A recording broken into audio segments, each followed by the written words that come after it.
Bonjour, bienvenue à la matinale Gestion de fortune, investissement conseil, profession CGP, patrimoine 24, avec ce matin un plateau où on retrouvera trois spécialistes. Je vous présente tout de suite Loïc Guinchard. Loïc, bonjour. Bonjour Frédéric.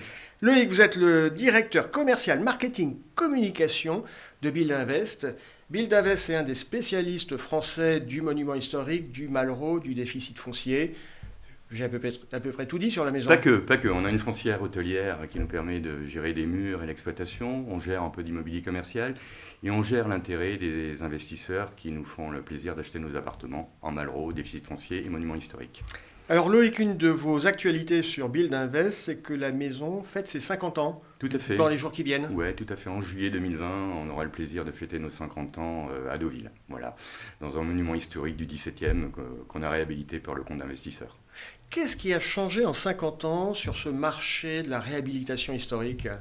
On va dire l'évolution permanente de la fiscalité. Oui, alors ça, c'est typiquement français. Ça, c'est français, hein, c'est Ouais. pas un problème. Depuis 62, depuis 62 qu'existe la loi Malraux, on a eu beaucoup d'évolutions jusqu'à une conclusion heureuse 2018-2019, c'est-à-dire l'évolution récente de la réappropriation des centres-villes, Oui. la loi de Normandie, c'est-à-dire rénover les centres-villes, aider les investisseurs à faire la rénovation pour remettre des vrais gens, des vraies familles en centre. Donc une évolution fiscale que vous jugez positive, c'est bien. La dernière est positive. Voilà, parce que souvent, les évolutions fiscales en France ne sont pas exaltantes. Est-ce qu'on peut, de façon schématique, rappeler, parce qu'on sait tous ce que c'est que le Malraux, le monument historique, mais on a parfois du mal à les différencier. C'est quoi le monument historique, la différence avec le Malraux et le déficit foncier ? Alors Frédéric, c'est très simple.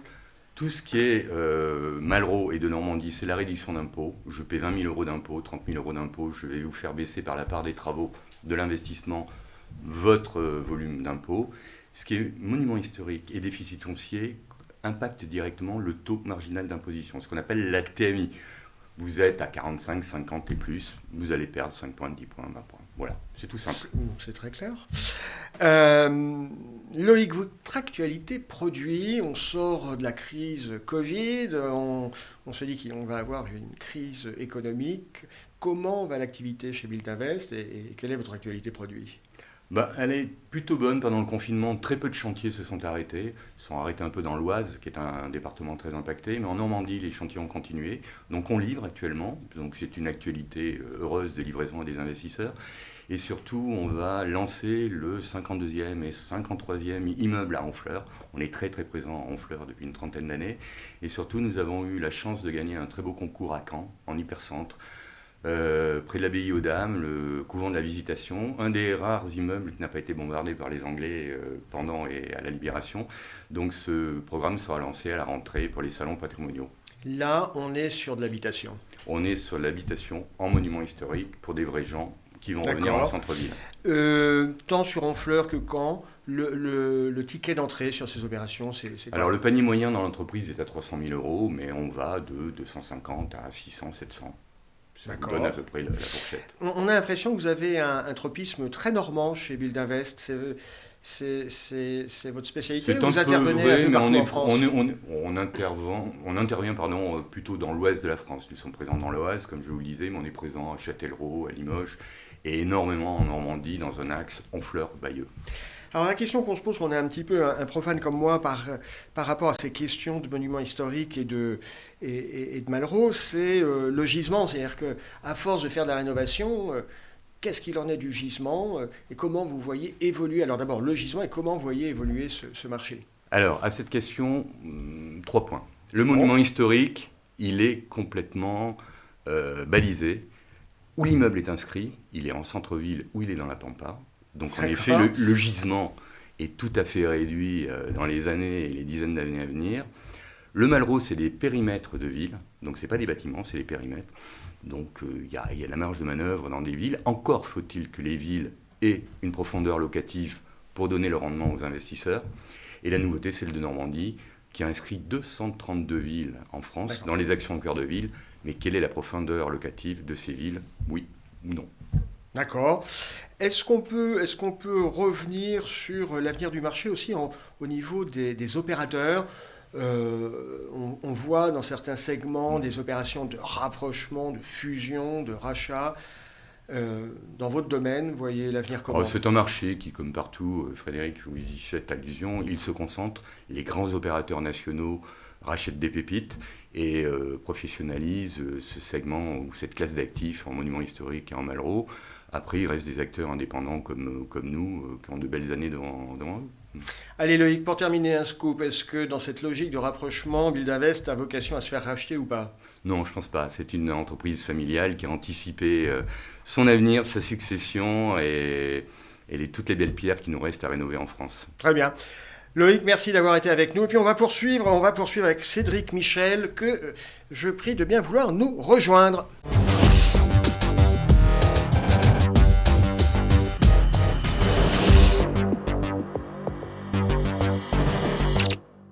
On continue tout de suite avec Cédric Michel. Cédric, bonjour. Bonjour Frédéric.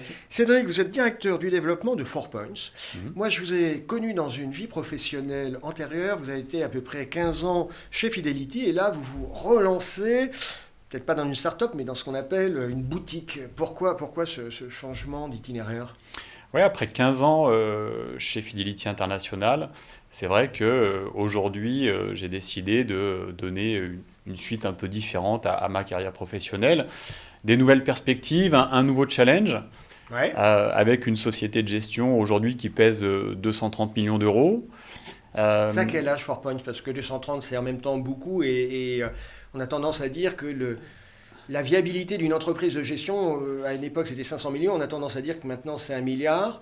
La maison à quel âge? C'est intéressant ce que vous dites parce que le fonds cœur de 4Points IM, qui est un des fonds cœur qui est 4Points America, a été créé en 1999. Donc on est dans un esprit start-up, mais avec une structure assez forte, parce qu'il y a des gens d'expérience, un fonds qui existe depuis 1999, et ce n'est pas le seul, il y a pas mal de gérants qui ont plus de 15 années d'expérience chez 4Points IM. Ça, c'est le premier point. Et le deuxième élément, quand on parle de start-up, mais un peu structuré, il y a une activité de multigestion, moi qui m'intéresse particulièrement, et je pense que aujourd'hui, 4Points IM, il y a un bon équilibre entre la gestion collective traditionnelle et la multigestion. Alors, dans cette boutique, votre feuille de route, votre mandat, dans les 6, 12, 18 mois, c'est quoi la mission de Cédric Michel chez 4Points? Créer de la visibilité. Voilà, créer de la visibilité, je vais vous dire, bon, ça a l'air sympathique, 4Points, vous y êtes allé, mais personne ne connaît, enfin, ça n'a pas une notoriété de ouf, comme disent les jeunes. Oui, tout à fait, donc créer de la visibilité. Travailler sur le référencement, à la fois de la gestion collective, travailler également sur le référencement. Au niveau des plateformes? Exactement, des compagnies d'assurance. Référencement aussi de la gestion pilotée, donc mise en avant de la multigestion. Et puis commencer à évoquer un sujet qui qui est important pour nous, c'est une approche un peu sur mesure. D'accord. À travers des feeds, à travers des fonds sur mesure. Et donc il y a vraiment ces 3 volets sur lesquels on va travailler très rapidement. Et puis, pour la rentrée de septembre, c'est déjà lancé un nouveau fonds qui va... un nouveau fonds actuel, alors moderne, j'aime pas trop le terme, mais actuel, où on va retrouver de la multigestion thématique, sous-thématique. Donc, quelque chose donc ça dans bouge cette chez direction. 4Points, il y a du lancement produit et puis il y a une démarche commerciale qui se remet à plat. Actuellement, combien de partenaires CGP chez 4Points? Aujourd'hui, 4Points travaille avec très très peu de partenaires CGP. C'est une des raisons pour lesquelles j'ai rejoint 4Points IM.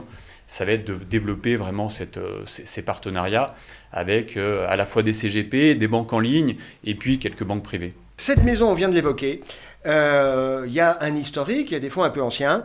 Dans 5 ans, 4Points, donc vous êtes là pour développer le réseau, pour participer au rayonnement et au brand name de la maison. Dans 5 ans, 4Points, c'est quoi? C'est le futur Amiral, c'est Mandarine Gestion, c'est un nouveau Carmignac. Vous voyez comment 4Points dans 5 ans? Alors, ce que vous dites est très intéressant, c'est-à-dire que chaque marque, moi, mon sentiment, c'est qu'elle est associée et on a fini par enfermer ces marques dans une case. Moi, ma volonté et notre volonté, c'est vraiment de créer une identité autour de 4Points, mais ne pas se laisser enfermer dans une case. Value, croissance ou gestion flexible. Je crois que le monde de la gestion d'actifs on est dans un mouvement de l'industrie elle-même très important, et qu'à l'intérieur de cette industrie, tous les acteurs sont eux-mêmes en mouvement.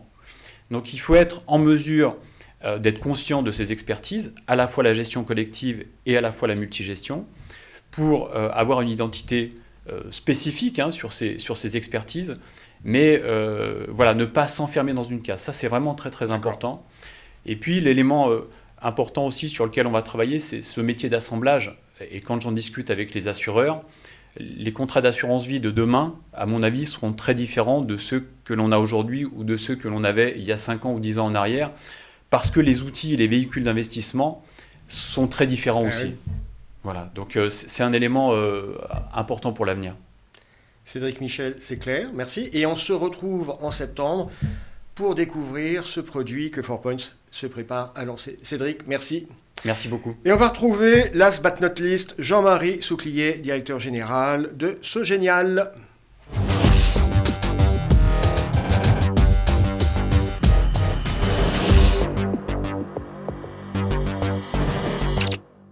Last but not least, on accueille maintenant Jean-Marie Souclier. Jean-Marie, bonjour. Bonjour. Vous êtes le directeur général de Sogenial, maison qu'on ne présente plus. Alors, on ne va pas refaire l'histoire du Covid, mais quand même, cette période un peu, on était tous en télétravail, est-ce que ça a eu un impact sur les opérations chez vous ? Alors clairement, quand on gère des fonds immobiliers, vous imaginez bien que le Covid, ça a un impact. Ça a un impact sur nos locataires, ça a un impact sur la gestion, ça nécessite une énorme proximité avec nos locataires pour les accompagner dans cette phase-là. Ça a nécessité une grande implication des équipes, puisqu'il a fallu être présent, il a fallu continuer à avancer, il a fallu travailler. Mais nous, on est quand même contents parce que finalement, on a continué à avancer de façon normale dans notre travail. Les équipes ont été très soudées, ont beaucoup avancé, et on a été vraiment capable. Donc les opérations ont continué. On a continué à investir, ça c'est aussi le plus important parce qu'on avait des belles levées, on a vu tous les chiffres de collecte des SCPI en fin d'année dernière et puis au premier trimestre qui était assez exceptionnel. Donc on avait sécurisé pas mal de deals avant le Covid et la question c'était de savoir comment on allait pouvoir gérer la sortie de ces deals en disant quel allait être l'état des locataires, quelle allait être la réouverture, comment ça allait se passer, puis est-ce que c'était des actifs stratégiques pour nos locataires parce que ça c'est très important pour nous. C'est-à-dire que finalement aujourd'hui quand on achète, comme on ne sait pas trop comment l'immobilier va se recomposer, il faut qu'on soit sur des actifs stratégiques pour nos locataires. Jean-Marie, quand même, on s'était vu en début d'année et vous m'aviez dit de façon assez mystérieuse, écoute, on est sur un lancement de produit et c'est vrai que je ne l'ai pas vu arriver. Qu'est-ce que c'est devenu ça ? Alors en fait, c'est toujours dans les cartons comme on dit, enfin plus que dans les cartons. Ouais. On devait le lancer, en fait, on était en train de faire notre capital fondateur pour une nouvelle SCPI juste quand le Covid a commencé. Alors forcément, on s'est dit que ce n'était pas le moment d'entraîner les souscripteurs et nos partenaires CGP dans une aventure dont on n'avait pas vraiment aujourd'hui les tenants et les aboutissants. Donc on a remisé notre programme et notre projet à la fin de l'année. Et donc, on se reverra, je pense, dans quelques mois pour en parler de façon plus approfondie. D'accord. Après vacances. Après vacances. Ok. Concrètement, vous dites, on a, en dépit du télétravail et autres, show must go on, parce qu'il y a des locataires, parce qu'il faut gérer, parce que c'est un actif qui s'entretient. Concrètement, on a signé quoi récemment chez Sogenial ? Alors, on a pas mal signé. On a signé pendant le Covid, parce qu'on avait des partenaires notaires qui nous ont bien accompagnés, donc on a signé pendant le Covid. Et on a continué depuis. On a acheté plus de 4000 m² pour notre SCPI Cœur de Région, avec des beaux actifs, comme je vous disais, assez stratégiques. Alors, on était assez peu commerce sur Cœur de Région, on s'est mis sur le commerce. On a notamment signé un très beau patrimoine en co-investissement à Sephora, qui est dans le centre commercial le Grand Var à Toulon. On a également signé des boutiques, des magasins de vente de produits agricoles, ce qui est très à la mode, que ce soit pour les particuliers qui ont de plus en plus de poules chez eux, de choses comme ça, tant pour les agriculteurs aussi. Alors évidemment, c'est pas basé à Paris, tout ça c'est en région, mais on a ces 4000 m², on les a quand même sécurisés avec des baux de 9 à 12 ans ferme. D'accord. À titre d'exemple, est-ce que vous pouvez nous dire le type d'actifs, à l'inverse, sur lesquels vous n'avez pas envie d'aller chez Sogenial ? Alors d'abord, vu la taille de nos SCP, on reste sur des actifs qui ne dépassent pas beaucoup plus de 2 millions d'euros par unité. D'accord. Pour une division des risques. Et puis après, on essaye toujours de se mettre sur des actifs qui soient vraiment, comme je vous le disais, core, vraiment importants et stratégiques pour nos locataires, que ce soit en commerce. Donc forcément, en commerce, l'actif est stratégique puisque c'est là où on fait son chiffre d'affaires directement. différents, mais même en bureau activité, en chargeant des actifs où on est sur des sièges sociaux. Par exemple, on a signé le siège social de Isimo, qui est une filiale du groupe Arkea à Brest. Voilà, c'est leur siège social, c'est un actif qui est important pour eux, c'est des Bretons, ils sont engagés, ils sont à cet endroit-là et ils ne veulent pas bouger. Et nous, c'est vraiment quelque chose d'important. Dès qu'on est sur c'est sécure, on a des longues durées, on sait que les locataires sont attachés à ces emplacements et c'est là où ils font vraiment leur business, même quand ce n'est pas du commerce. Et pour nous, ça nous sécurise sur la durée. Jean-Marie Souclier, est-ce qu'on peut faire un petit point sur la collecte de ces derniers mois? Ça a un petit peu ralenti, ça s'est passé comment? Alors le premier trimestre, comme je vous l'ai dit au début, a été très bon pour l'ensemble du marché. Le début du Covid, on a vu arriver tous les dossiers qui étaient finalisés, qui arrivaient petit à petit. Après, forcément, il y a une période d'attentisme qui est tout à fait normale. Tout le monde s'est dit, les gens ont été un peu sonnés par le confinement, ont été sonnés un peu partout. Donc c'est vrai que les gens se sont dit, on attend de voir un peu ce qui se passe et puis on voit comment les choses évoluent. Et puis petit à petit, les gens ont repris confiance. On le voit dans la rue, ils ressortent, ils retournent dans les bars. Et donc la collecte est repartie et nos partenaires sont présents sur ce sujet-là. Il y a un dernier point que j'aimerais qu'on aborde, Jean-Marie, quand on préparait votre intervention, vous nous disiez, c'est vrai que ce moment un peu de Covid a été l'occasion pour nous d'avancer des chantiers et entre autres la dématérialisation. Alors c'est vrai qu'on avait, nous, lancé il y a plusieurs mois un outil de souscription en ligne qu'on était en train de développer, qui se montait petit à petit en charge avec tous les petits débugages qu'on fait régulièrement sur des outils comme ça. Et là, c'est vrai qu'on a été très content de l'avoir lancé parce que finalement, c'était très compliqué de recevoir des dossiers papier. C'était compliqué pour les CGP d'aller faire signer les clients chez eux. Donc en fait, on a pu utiliser ces outils pour faire signer les gens et pour continuer avec de la signature électronique, le remplissage de tous les questionnaires et tous les différents documents en ligne. Et puis ça nous a amené aussi à revoir notre organisation de façon beaucoup plus large, puisque finalement aujourd'hui, on est en train de dématérialiser toute une partie de notre gestion pour être capable de traiter toute notre comptabilité en dématérialisé, pour être capable de traiter notre gestion immobilière, et puis demain de lancer aussi de nouveaux services pour nos partenaires CGP, puis pour les souscripteurs, avec du versement programmé, avec des mandats de prélèvement, par exemple pour les souscriptions, parce que faire des virements, c'est pas toujours facile pour des montants de souscription de 50 000, 100 000 euros.